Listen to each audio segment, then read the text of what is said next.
All right, I think we're going now, and then let me share my screen and we'll get the show on the road. There we go. Hi, everyone. Thank you so much for joining us today. First, I wanted to express that Megan and I are just both full of a lot of gratitude for the opportunity to speak with you today. We want to thank all the organizers and the other participants of ARI for making this such like an incredibly rich experience so far. We're only halfway through the week. Let's see. There we go. So we want to share a little roadmap for how we're going to move through things. So today's agenda includes a bird's eye view of our research project and our motivation for taking it on, an explanation of how we conduct site visits, an exploration of data that we've collected in a survey, and finally, we'll talk about developing national best practices for archival accessioning in the United States. And of course, we'll have a lot of time for questions and the discussion at the end. Anything that we don't get into the nitty gritty of, just make a note of it and ask us a question later because we can talk about it at great length. So never fear about missing anything. We're happy to talk your head off about it. So I'll begin this section with my own introduction. My name is Rosemary K. Davis. I'm the Accessioning Archivist at the Beinecke Rare Book and Manuscript Library at Yale. I've been in this role since 2016, and currently I'm one member of a 7-person team focused on accessioning manuscript material. Let's see. I will let Megan introduce herself when she starts speaking, but for now, as you can see on this slide, Megan is not only the accessioning archivist at Emory's Rose Library, she's also my research partner. And I just wanted to give you a little background on how we met and how we got into this project. So we first met on an SAA panel in 2018. You know, the session was completely focused on accessioning and it was full. Like the room was packed and had all these really lovely buzzy vibes the entire time. And it was really validating to witness that kind of a positive reception for a panel that was so entirely focused on accessioning. It was something I hadn't experienced before, kind of being in the midst of a curious community, you know, who were kind of motivated by the same questions and concerns. And so that was kind of galvanizing. And after the panel, Megan and I kind of kept on talking and just, you know, very much bonded primarily over the fact that neither of us had ever done accessioning in any kind of comprehensive way beyond making a couple of accession records before being hired full-time into positions that were focused entirely on accessioning. Moreover, neither of us had experienced any meaningful or practical teaching about accessioning in library school. There's no official section representation for accessioning within our national professional org, which is the Society of American Archivists. And at the time, you know, a few years ago, there was a fairly shallow pool of scholarship specifically related to the work we do, though, as we will note later, that pool is starting to get deeper, which is a very nice thing. But in any case, we kept talking after the conference and decided to collaborate on a project that was geared towards accurately representing, you know, the actuality of accessioning as it's done. So at the heart of our project is a trio of goals.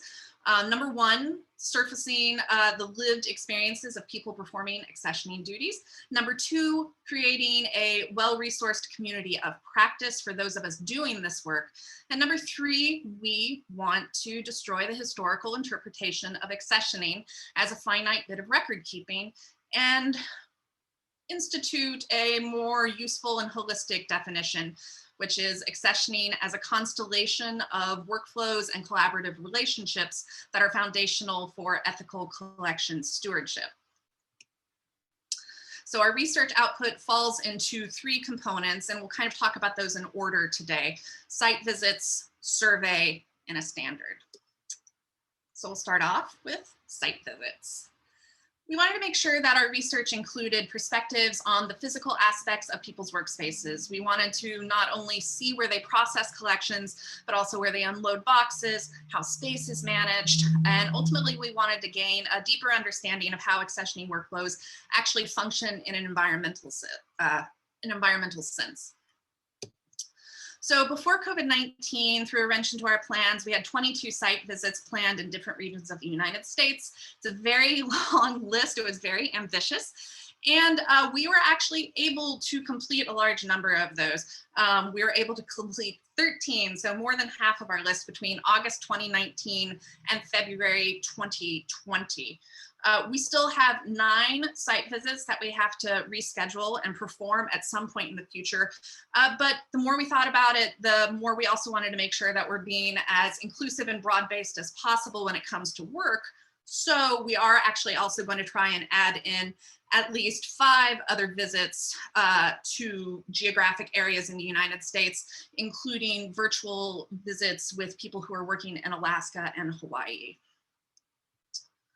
So for the site visits we've been able to do so far, I can't, it's hard to express how immensely enlightening it is to spend literal hours with people who are just talking to you about their work, seeing the spaces where they store materials and process them, to have organic conversations about relationships with curators and colleagues. It's really helped us get a clear picture of how accessioning works in the field.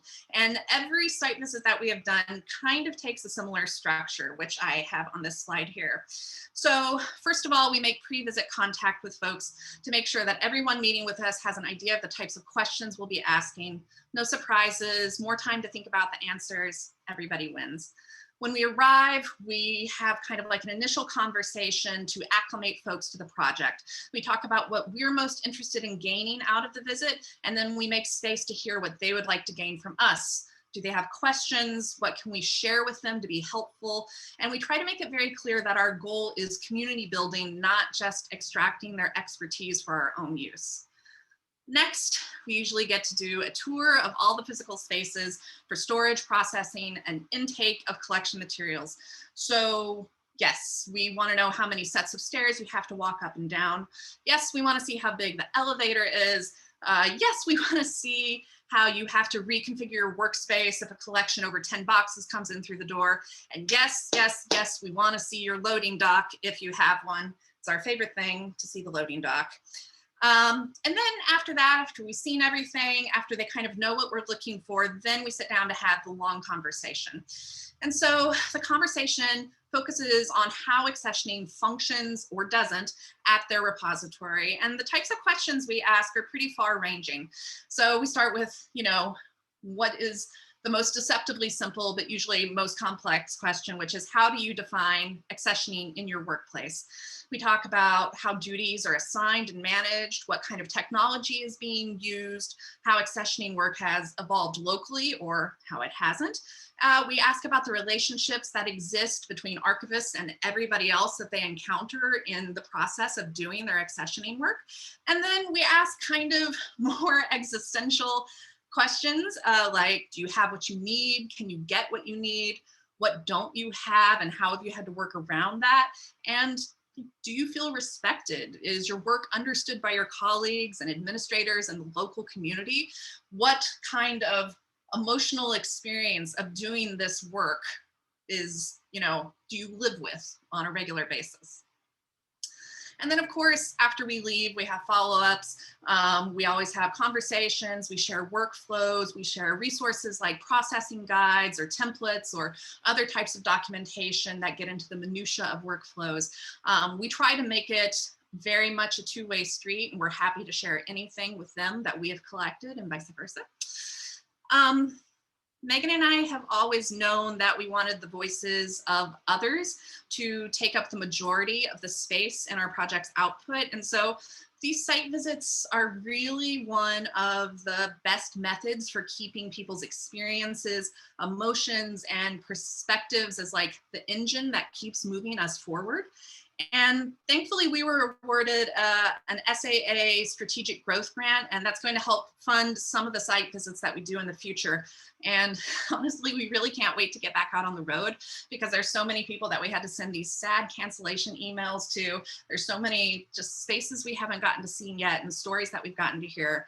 So we're hopeful that we can get back on the road sooner rather than later. So, but I'll pass it off to Meaghan now so that she can give you some data about the data.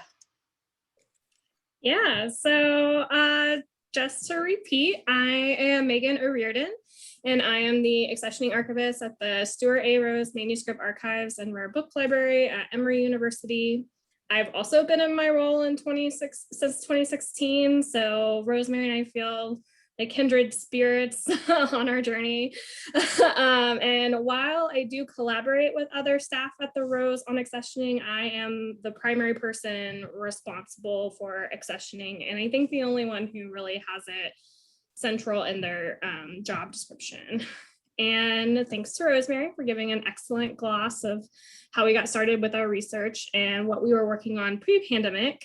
And while we're dying to return to site visits, we decided to pivot once travel was no longer safe. And a major part of that pivot has been to turn our attention to analyzing the data we've already gathered, which included a survey that we circulated in the fall of 2019.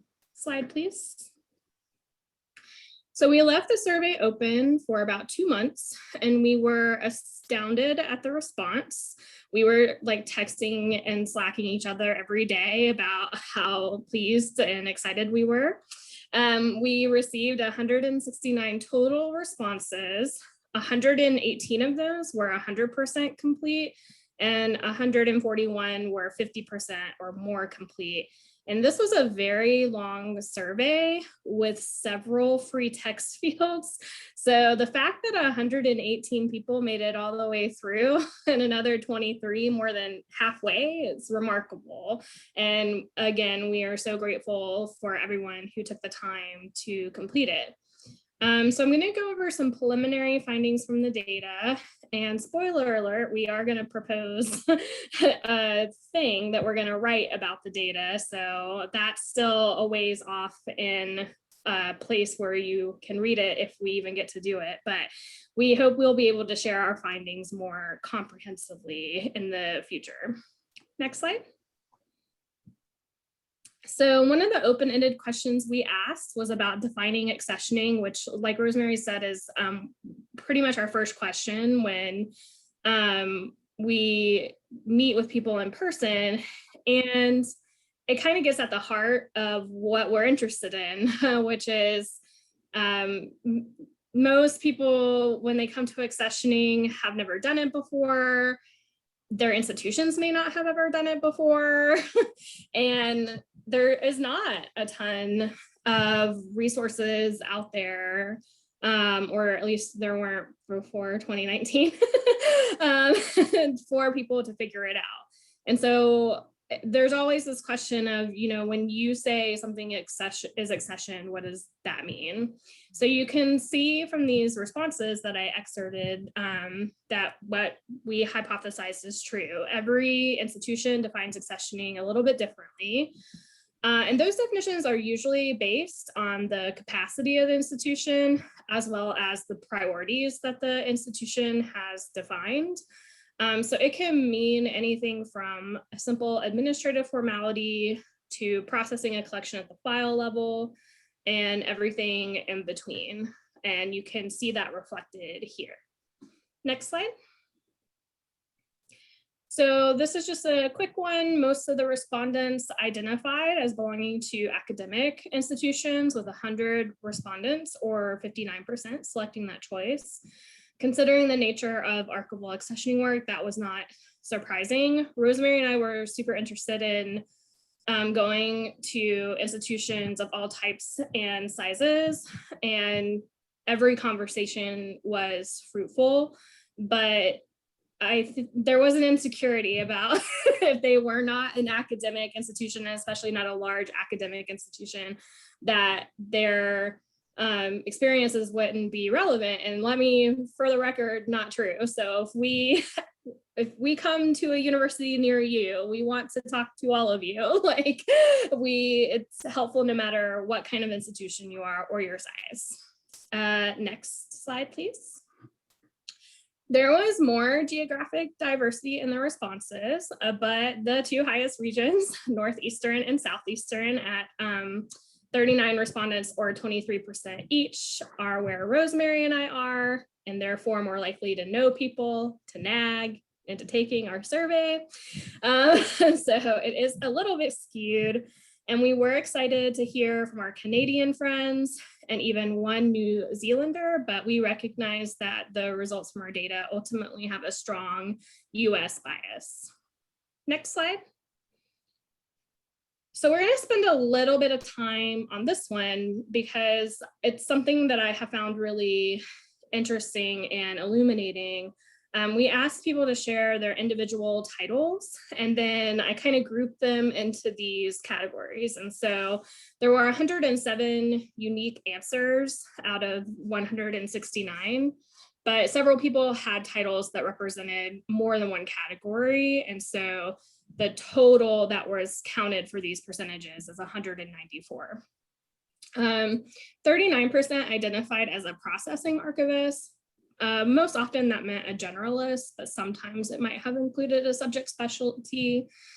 And 21% identified as a head, a manager, or a director, someone who is in charge.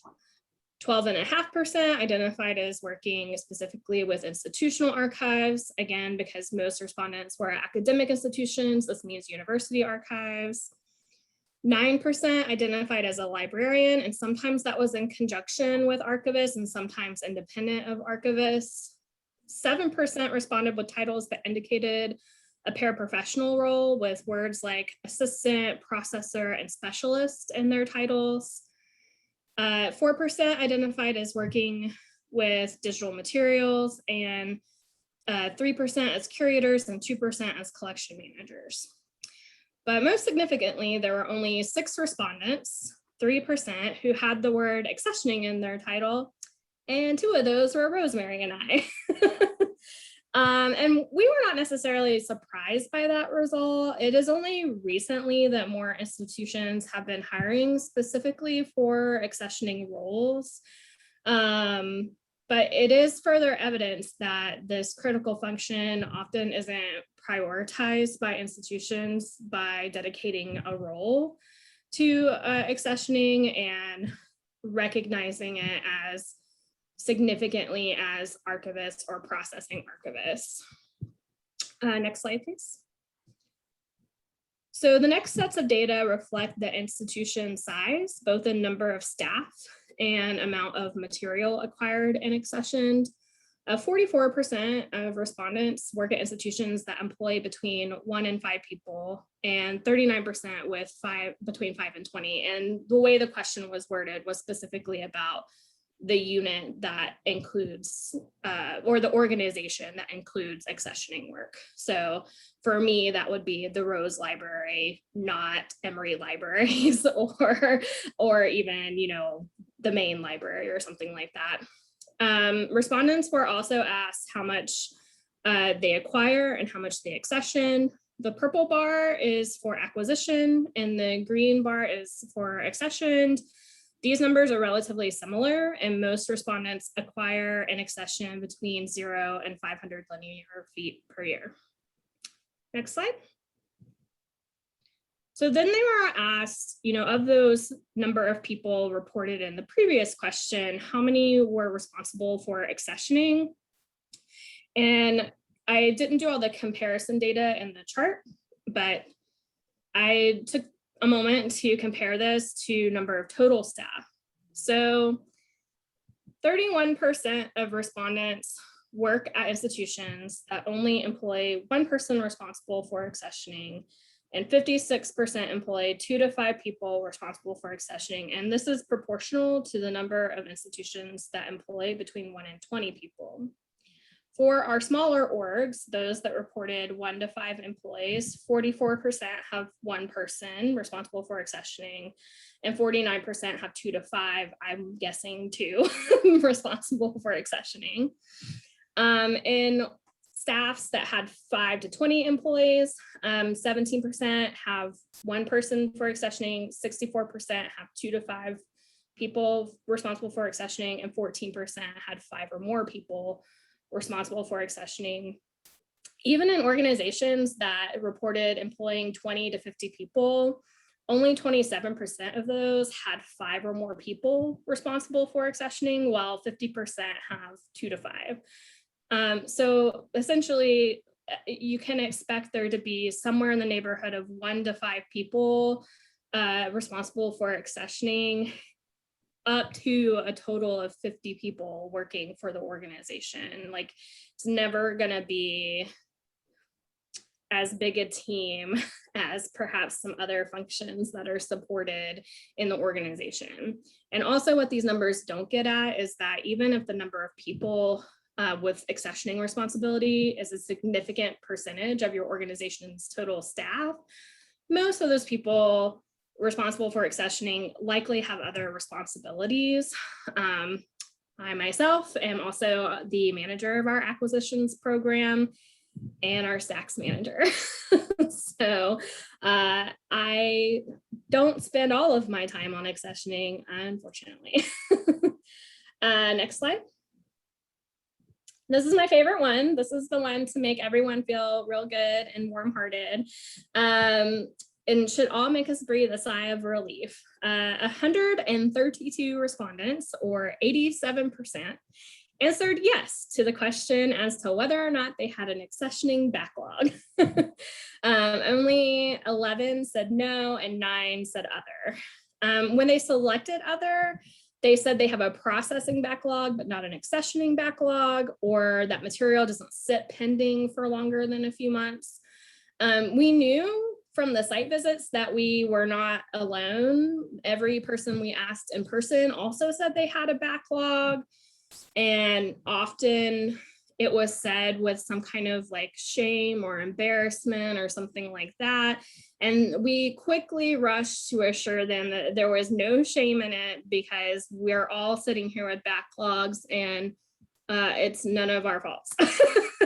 So seeing a number like 87% just really helps to drive home that we should not be having any backlog shame. Next slide. So Rosemary kind of got into this a little bit toward the end of discussing the site visits and how we really want to know how people feel about the work. This is the kind of squishy part of our data. So these are some charts about the structured data that we gathered about labor. Many of the labor questions were free text fields, and I'll get to that a little bit. But we also asked this multi-select question for each one, physical, intellectual, and then emotional and administrative labor, to try to figure out what kinds of things that people were doing as a part of those types of labor. There's a larger discrepancy about the size of the team performing accessioning work. So when asked with whom do you perform accessioning labor, 50% selected alone, and 15% selected with other staff who are not necessarily tasked with accessioning, 12% with other staff tasked with accessioning, and 12% with student employees, and 12% with other. This is just a snippet of that data. So let's dive in a little bit more on how labor is shared. Next slide. So the numbers I just shared about, 50% alone, 15% with other, et cetera, they say something, right? But the free text fields about sharing labor give you a lot more information. Like, there are 2 people who do it all, and that includes policy and donor relations. Or everyone is part of the process, but I have decision-making responsibility. Or it depends on available, our favorite archival answer, it depends on available staff time and expertise. I specifically chose this last quote because they said, I wouldn't say that everyone in the division does this work or is familiar with it, which is a pretty common theme throughout our research and the data we've gathered both from the survey and the site visits, that it's rare that everyone has a piece of the process, and even rarer that everyone understands the work.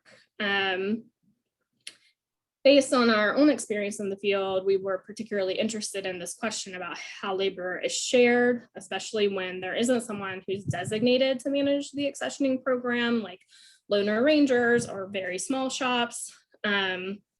much like defining accessioning, you can see that labor is vastly different too, just across the board. And even when there is an accessioning archivist, like in my case, I'm not the only one performing the labor. And that's true for most people, even if unless they're a loan arranger, they're often not also doing the rest of the acquisitions, or processing might not be part of accessioning. The labor is usually shared depending on how you define the labor. Next slide. So these very definitions of accessioning and how labor is shared makes creating a standard both difficult and necessary, because how can we do accessioning better if we can't agree on what it is or who is doing it? But how can we create a standard that is flexible enough for all of our different contexts? And that's what Rosemary and I are hoping to do with the help of 30 of our amazing colleagues, create national best practices for archival accessioning. And I'll turn it back over to her to tell you all about the start of that process and our hopes and dreams for it. We have so many hopes and so many dreams. Yeah, so the combo move of basically learning so much from both the survey and the site visits, just kind of kept on pushing us. We kind of relentlessly push ourselves on these things. And we started with shaping a different working definition of accessioning as we define it, something a little bit more comprehensive than more historical, and even a little bit beyond some more recent kind of redefinitions of the word. So this is what we've got going right now. I'll read it out. Archival accessioning is a rich hybrid of pre- and post-custodial work that requires physical, intellectual, and emotional labor. Duties can include appraisal, packing and transportation, archival description, collection level mark cataloging, handling legal and financial documentation, donor relations, documentation of archival decisions, preservation measures, and space management. Effective accessioning practices are foundational to ethical, transparent collection stewardship and have an impact on every facet of the archival lifecycle. Yes, it is a mouthful. Yes, it is like 10 times as long as the official definition of accessioning if you look on the SAA dictionary. But it felt important for us to kind of push the boundaries out further to encompass all of the different types of work that we are seeing other people do and that we ourselves do. But zooming out from this single definition, like Meaghan said, the fact of the matter is that so many of these accessioning workflows are homegrown, and a lot of that is due in part because there's no national profession-wide guidelines in the United States for the growth and maintenance of a full spectrum extensible archival accessioning program. Everyone is having to invent the wheel over and over, and it doesn't have to be like that. We can help each other. And so, let's talk a little bit about the research that other folks are doing first. I mentioned earlier that historically there's been not a ton of archival scholarship focused on accessioning, but in recent years, Dan Santamaria, folks like Rachel Searcy at NYU, and Audrey Eagle-Yoon at UC Irvine have contributed incredibly important and generous work to the professional discourse surrounding accessioning. And in fact, Audrey's book, Archival Accessioning, was just published, and the impact it's going to have is immense. It's finally going to be able to be taught in a constructive way in classes. It's very exciting. And Meaghan and I want to build on that groundswell of people talking about this work, of making this work visible. So that brings us to the extremely unwieldy and acronym form National Best Practices for Archival Accessioning. We obtained approval from SAA standards to form a working group, and then we put out an official call for applications in May of 2021. Much like the survey, we were very, very overwhelmed with the response. We received over 90 applications for, at the time, what was only 25 open slots. We were so happily overwhelmed with the superstars that were wanting to be a part of this that we actually bumped up the number of acceptances to 30. And so we selected 30 individuals from across the country to help build up this set of resources. And every applicant who wasn't selected to be a part of the working group was invited to serve as a first reader when drafts become available from the working group. And so I'm happy to say that like almost every single person that we asked accepted that role. And so we're going to have some really wonderful and excellent first readers to give us that kind of immediate perspective on the work that we're doing. We'll have, as you can see on this slide, we're going to have subgroups within the larger working group, and they're each going to be focused on a different kind of neighborhood of practice. So we'll have pre-custodial work, which includes selection, acquisition, and appraisal work. We'll have one group devoted entirely to arrangement and description. That will include, you know, that weird area of what is baseline, what is foundational description, what is the first iteration, what's the golden minimum, all those things. That's where that's going to be hashed out. There will be a group that's focused on stabilization, storage, and preservation. And then one that will be labor, ethics, relationships, and the work environment. And then finally, we have one group that's devoted entirely to born digital accessioning and preservation. The membership for this working group, as I said, comes from people all over the United States working in organizations of all types and sizes.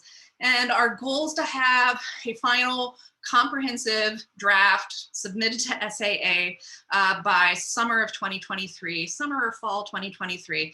And between now and then, we'll be writing and revising, obtaining targeted feedback from specific individuals, our first readers, and targeted SAA sections. And then we'll also be doing rounds of public feedback from the archival community at large. Even though this standard is championed by SAA, it will be accessible to all. It's not going to be published in a book that you have to purchase in order for it to be accessible. You do not have to be an SAA member in order to read it and take what you need from it and use it in the ways that you need to use. And so we want to make sure that we get feedback from everybody, not just SAA members. We want these guidelines to be usable either in part or in whole. We want them to have the ability to scale, any aspect of the practices to scale depending on your shop size and its staffing composition. And it's really just exciting to think about how these best practices can be used for teaching purposes, for building things from scratch, for evolution of workflows. And I think, just to kind of wrap things up, our biggest hope for these best practices is that they can be used as a mechanism for labor advocacy, and that kind of the tremendous amount of work that's involved in archival accessioning can be made more visible, more understood, and more supported. And I think that's all we have. So let's see. Yep. Q&A. So what I'm going to do is I'm going to stop sharing my screen so that I can see everybody. Let's see if I can get back to it here. All righty. Yeah, so we are very open to questions and anything else. There we go. Let's see. No questions yet. I just plugged the book launch tomorrow. Yeah, everybody should totally come to that tomorrow. Yeah, we're happy to answer any questions you have about our process, about any of the other data that we collected, any questions about the best practices. It's okay if you don't have questions too. We're happy if there's anything that you want us to particularly go off on a tangent about, you can just throw out things and we're happy to do that.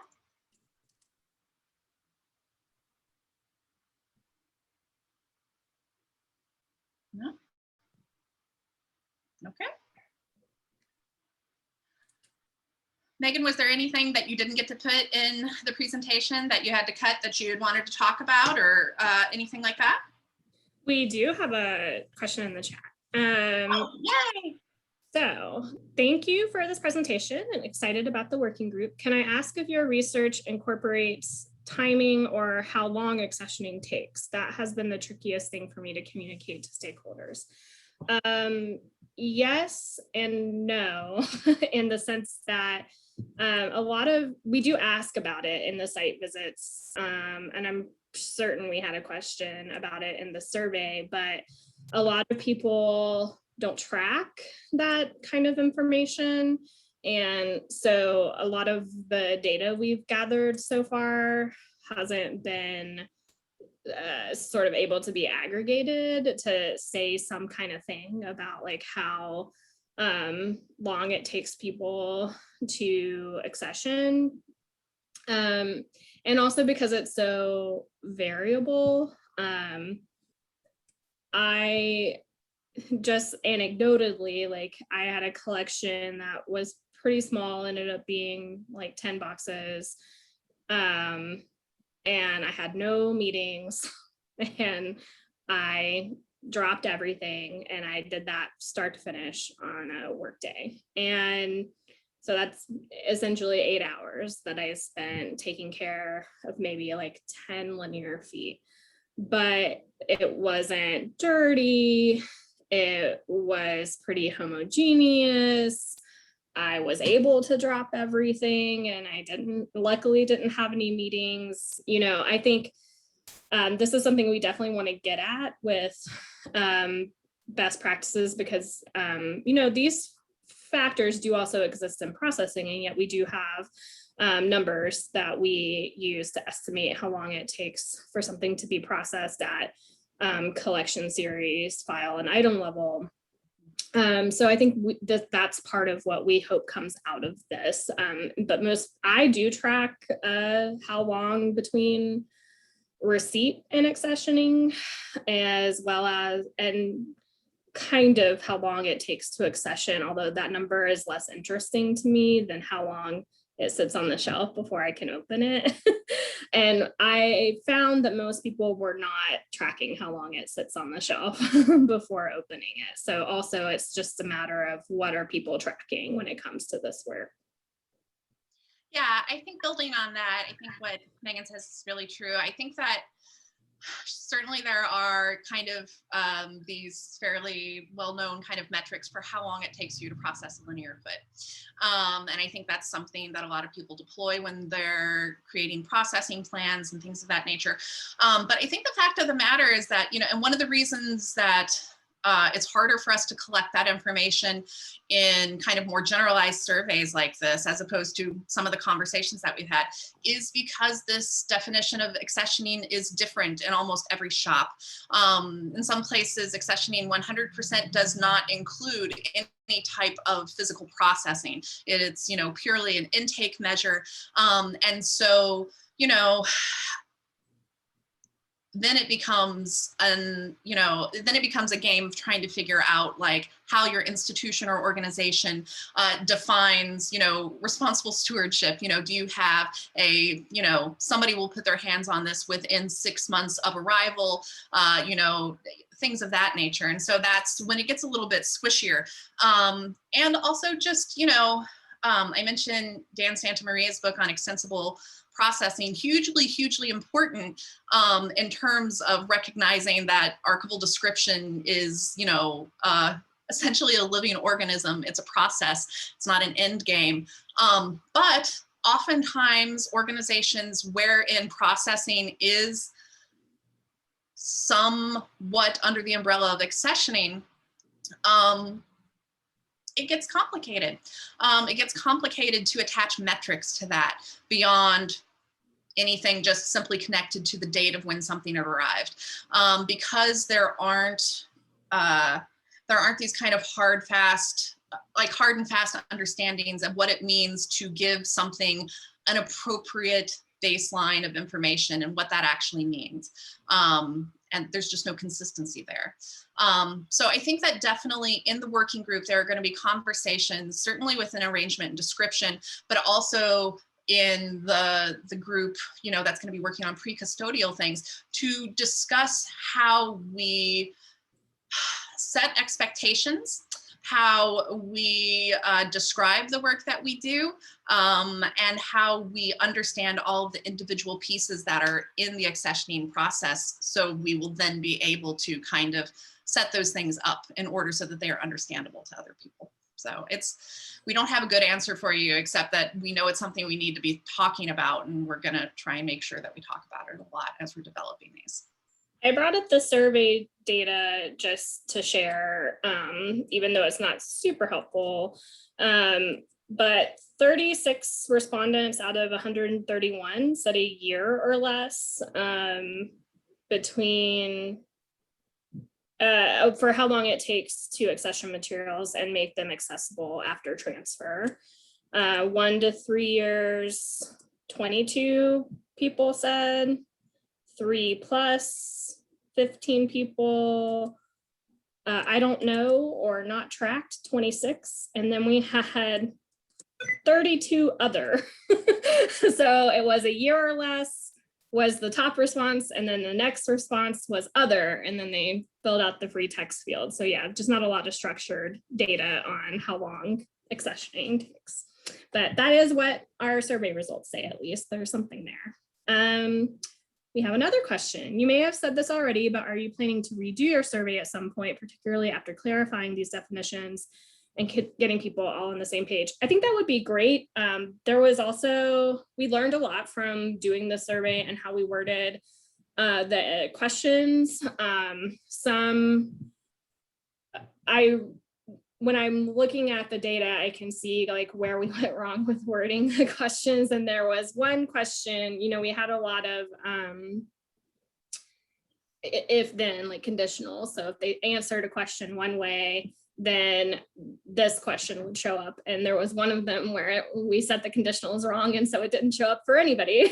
So no one answered that question. So anyway, we learned a lot from conducting that survey, and I think it would be great to do it again, 5 or 10 years after the first time we circulated it, especially because while I really like talking about the data about titles, even while the survey was circulating, Rosemary and I noticed a bunch more people being hired as accessioning archivists. And in the last 2 years, there's really been an upswing in those positions being created and hired for. So I think we would see a big difference even now if we were to ask that question. So I don't know that we necessarily have a plan to redo the survey, but I think we would definitely like to once we get to a point where it makes sense to do that. Yeah, I have to jump in and absolutely agree with that. I think we talked a little bit about how there's more scholarship that's being generated. There are more jobs that are we can, Meaghan and I could name half a dozen within the last 18 months, 2 years or something like that, that actually have accessioning in the job title. So, that stat alone of do you have accessioning as like the primary focus, like is it in your job title, is blown out of the water just within like a very small amount of time. So I think it would be really, really interesting to redeploy this survey, to rework it, and to collect some of the same data with, some tweaks and corrections to our process and see what that's like, especially if it could be done, say 1 to 2 years after the best practices come out, so that we could actually also then get a heat check on what it's been like to have those best practices in the field, see if they've had any kind of measurable impact, to see if they've been able to be used as, a tool for, improving situations, whether that's staffing or resources or productivity, though we're both kind of loath to hinge, goodness on the idea of doing more. But for some people, they need to have an effective way to describe how they are getting their work done, and it has to be tracked in these certain ways. It's an evil that is necessary for many people in their work context. So I think it would be really great to put it back out there and to see the shift in the field that we've already kind of started to experience just even in the last small amount of time. I also wanted to bring up that Hyen brought up in relation to their first question about the need for metrics and estimations when so much is different. Accessioning for me does involve processing, and I think it does for a lot of us, but I only have so much room in my tiny workstation. Yeah, That's why we go. That's why we go. See where you work. I applied for a small internal grant here at Yale to, like, a very small, like, you know, not a lot of money, to help kind of subsidize going on the first round of site visits, and they were very nice. But I had to revise my request and my proposal, I think 3 times, in order to warmly and accurately describe why I wanted to go to these places in person as opposed to just doing it over Zoom. I mean, I think there are certainly certain situations, particularly like with Alaska and Hawaii, where we are not going to, Yale has a lot of money. They're not going to be like, aloha, go to Hawaii. Like, they're not going to say go to Alaska. But I had to, you know, justify this over and over again of like, yeah, no, it's actually important that people can show us where they work, how they work, the constraints of that space, what they are expected to produce with the limitations that they have, or how they, you know, maximize the privileges that they have or don't. You know, it's to be able to meet people in their environment, have them describe the functionality or lack of functionality to us in conversation.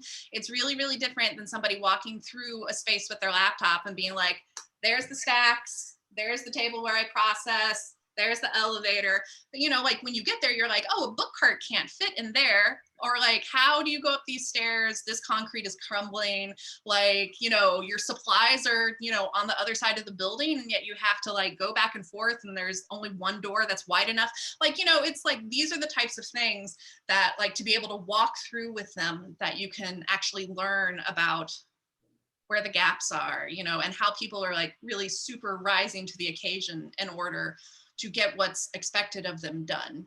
So yeah, I have really strong feelings about elevators because we have a service, what we call a service elevator, but it is only a service elevator in that it has limited access. You have to key card into it. It's not bigger. In some ways, it's smaller. And so all of these things affect, you know, our ability to do our job and do it well and do it effectively and efficiently. And that's a really good point that you bring up. There's something else I was going to add. Oh, about it being hard to push back against the need for metrics and estimations when so much is different. Yeah, hi, and I made up all the metrics that I keep. And in the beginning,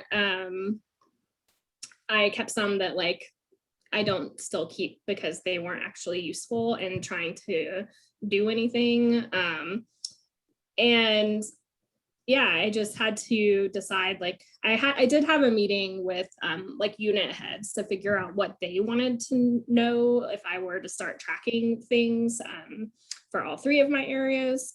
But it was also based on a lot of what I wanted to be able to advocate for. So I mentioned that I track the amount of time between when we receive something and when we actually accession it. And for us, accessioning also means creating access. And I track that because I care deeply about not being a warehouse and making material accessible as quickly as possible.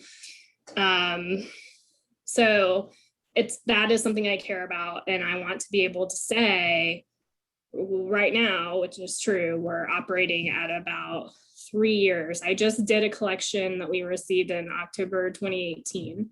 Most of our 2018 acquisitions are done, but anyway, you know, we're operating between 2 and 3 years right now for us between transfer and opening, and I find that to be unacceptable. And especially when there are collections that get prioritized over others for reasons like exhibits, donor relations, preservation, because they're going off site or whatever. But, you know, I think it's important to be able to say, what are we not doing because we're doing this? So Hans asked, did you take a lot of photos / shoot some video on site visits? I definitely took some photos. If I recall, it's been so long, Rosemary, but if I recall, Rosemary would often chat on the visit, and we both listen and take notes, but I definitely took photos. I don't know if you took photos, but some photos. I mean, we had to be kind of aware that all of the spaces that we in were always active workspaces, and a lot of times it wasn't just library or archive staff. It was actually like, one of our interviews was in the reading room, and somebody came in to do some research while we were there, so we had to kind of be mindful of not disrupting any workflows or anything like that. So, but we definitely took like some reference shots to go along with our notes. Mostly it was just like us running around with notebooks, like asking bunches of questions and then transcribing all of our notes afterwards. Yeah, and I took notes about places. Like I either took notes when something was nice, like, oh my God, they have all this space to accession. Or I took notes when it was like, they have boxes on bookshelves too, just like me. So it was probably more captured in the note taking than the photos / videos, especially because also for better or for worse, and I could have a whole nother conversation about it, but Emory, the Rose, cares a lot about security. And so like all of our accessioning happens in secure spaces, and we try not to release photos of collections that are not available yet, et cetera, et cetera. And I feel like, that's probably true for a lot of institutions. So yeah, we had to be careful about that kind of documentation. We did also, anytime there was like a flag or a form or something like that, we tried to get people to give us copies of those things. So we did that as well. Yeah, the confidentiality, I think, was mostly part of it. Is that we did some documentation, but I don't know if we'll actually use any of the, I think if that we were going to use any visual documentation of the spaces in anything that we published, we would probably be in touch with that site so that they could document it for us. I know that's an ask on their part for them to help us yet again, but I think we would trust them to create documentation that frames it in the way they need it to be framed, that excludes, certain things that aren't public people.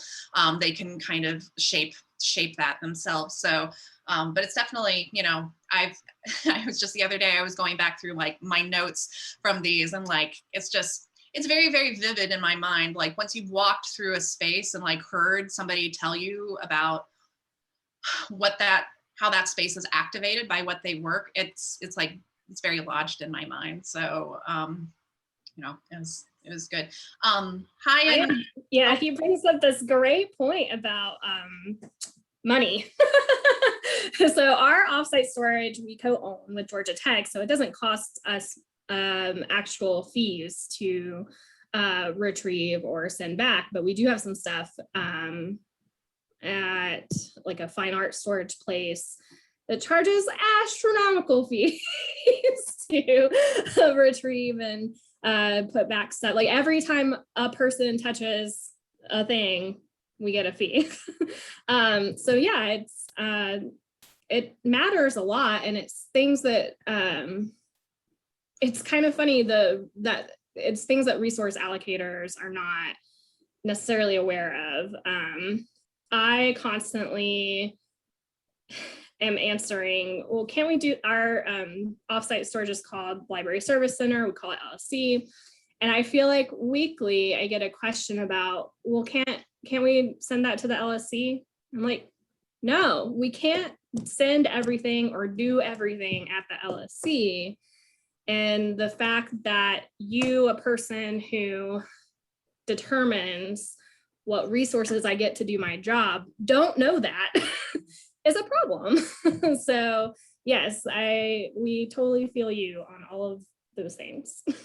Yeah, and I mean, I think what Meaghan was just talking about kind of like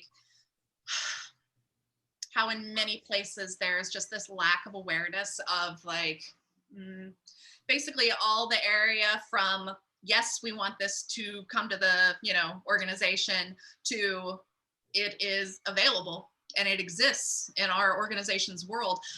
It gets really, really squishy for people. They're not often, there are a lot of gaps between the people who ask for something in terms of getting a collection or using a collection or prioritizing a collection that are not involved in, calling the FedEx store or running to the corner to buy more packing tape when you're in somebody's house, and who aren't involved in trying to manage multiple transfers of things, who aren't involved in, opening up the boxes that came from somewhere and they're bugs. And so they have to all of a sudden be sequestered either by physically moving them or bagging everything. There is a physical labor element and a financial element that is easier to discount when you are not the person who has to make those things happen, who has to handle those things.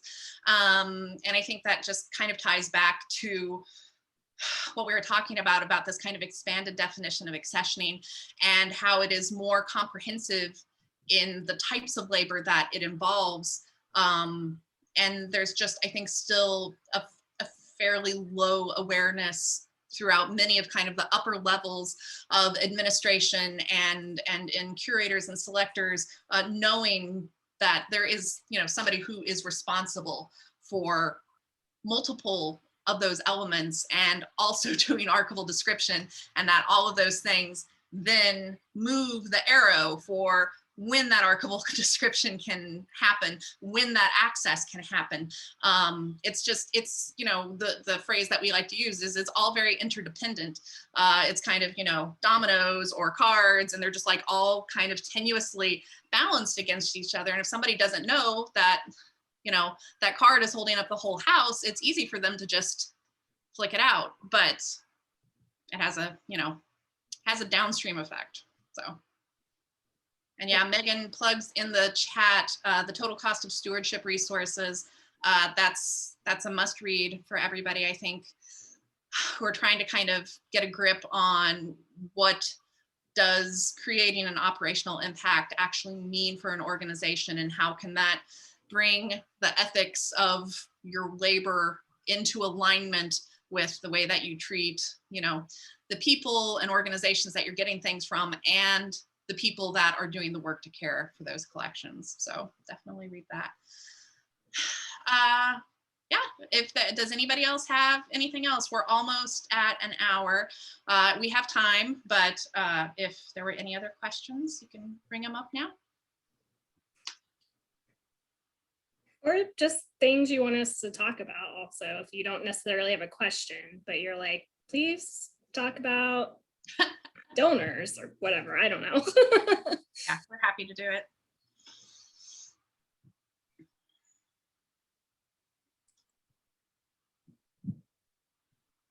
Oh, and I'll just also add that there's the report, but there's also tools with the total cost of stewardship resources to start trying to do some of that stuff.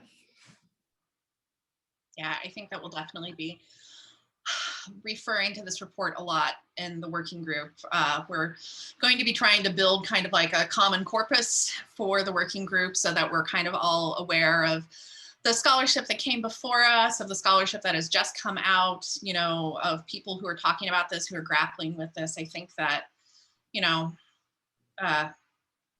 this report is going to be very instrumental in trying to figure out how we can build some of these tools into producing, workflows that are comprehensible, but also like actually supporting the people doing the work, not just making the thing happen.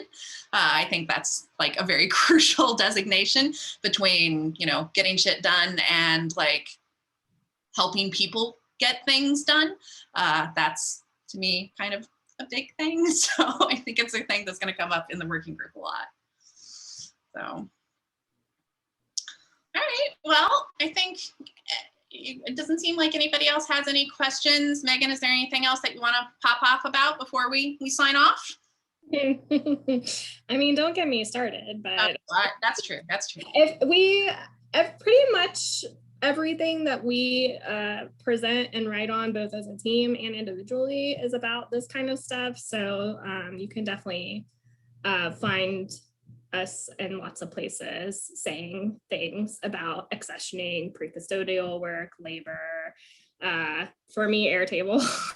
et cetera, et cetera. So definitely look for us if these are things that you're interested in. Oh, we have the Slack channel. If you are a person who wants to talk about accessioning a lot, you should definitely join our Slack channel.